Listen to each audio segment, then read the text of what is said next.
තව අවුරුදු 100කින් අද වගේම දවසක් එනවා. එදාට බණ කියන මමත් බණ අහන ඔබත් කොහෙද ඉන්නේ? අපි නෑ මේකනේ. එදාට අපි කවුරුවත් මෙතන නෑ. එක්කෝ එදාට ඔබත් මමත් මේකේ පස් ගොඩක් වෙලා ඉඳි. එක්කෝ එදාට ඔබත් මමත් මේකේ අලු ගොඩක් වෙලා ඉඳි. මැරිලා ගියන් පස්සේ ওই ජීවත් වෙලා ඉන්න කාලේ අපි රණ්ඩු වෙනවා, ඔට්ටු වෙනවා, දේවල් තමන්ගේ කරගන්න දුක් වෙනවා, ඉඩම් ටික පරිස්සම් කරගන්න රණ්ඩු වෙනවා, රණ්ඩු වෙවි කියනවා මේ ඉඩම පරිස්සම් කරගන්න මහන්සි වෙන්නේ මම වෙනුවෙන් මගේ ඊළඟ පරම්පරාවට.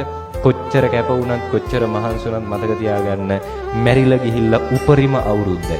හරිද? අවුරුදු 100කින් කිසිම කතාවක් ඔබ ගැන මම ගැන නැති වෙයි මේකේ. ඔබ මැරිච්ච දවසට මේ මිනිස්සු ළඟම ඉන්න පිරිස දවසේ වැළපෙයි. හැබැයි දෙවෙනි දවසේ අඬනවද පළවෙනි දවසේ තරම්? නෑ. තුන්වෙනි දවසේ දෙවෙනි දවසේ තරම් අඬන්නේ නෑ. 7 දවස් එනකන් අඬ වැළපි ඉඳි.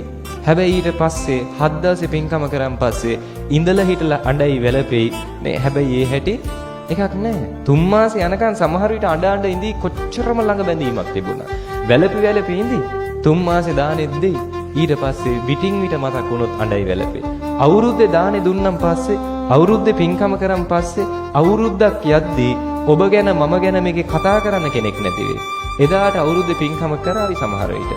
උපරිම එතනින් නවතී.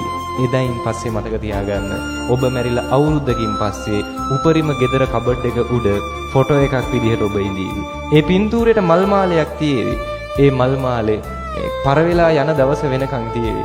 ඔය පින්තූරෙට වදින දූවිලි ටිකක් පිහදාන්න කෙනෙක් නැහැ. මේ ජීවිත කාලේ මිනිස් වෙනුවෙන් රණ්ඩු වෙච්ච ඔබට, ජීවිත කාලේ තමන්ගේ කරගන්න දේවල් පොඩි බැඳගත්ත ඔබට ඔබේ පින්තූරේ දූවිලි ටික යවන්න කෙනෙක් නැහැ. එදාට පින්තූරේ මකුළු දැල් ටික කඩන්න කෙනෙක් නැහැ. හරිද? ටිකක් කල් යනකම් අවුරුද්දක් දෙකක් යනකම් ওই පින්තූරේ බිත්තියේ තියෙනකම් තියේවි.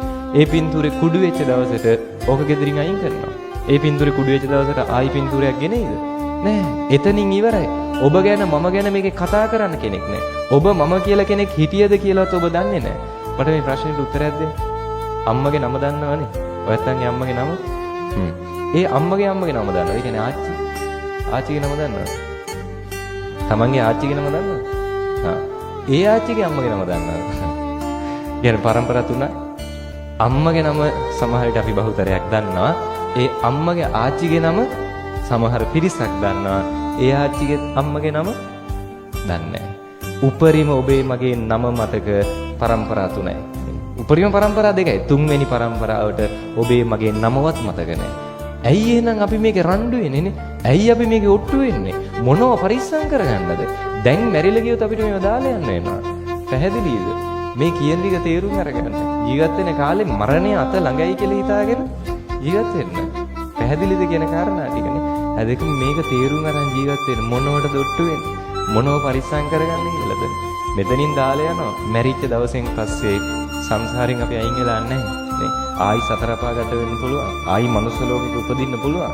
එදාට මේ මොකුත් නැහැ. මේ ඔය පරිස්සම් කරගන්න රණ්ඩු වෙච්ච මොකුත් නැහැ එදාට.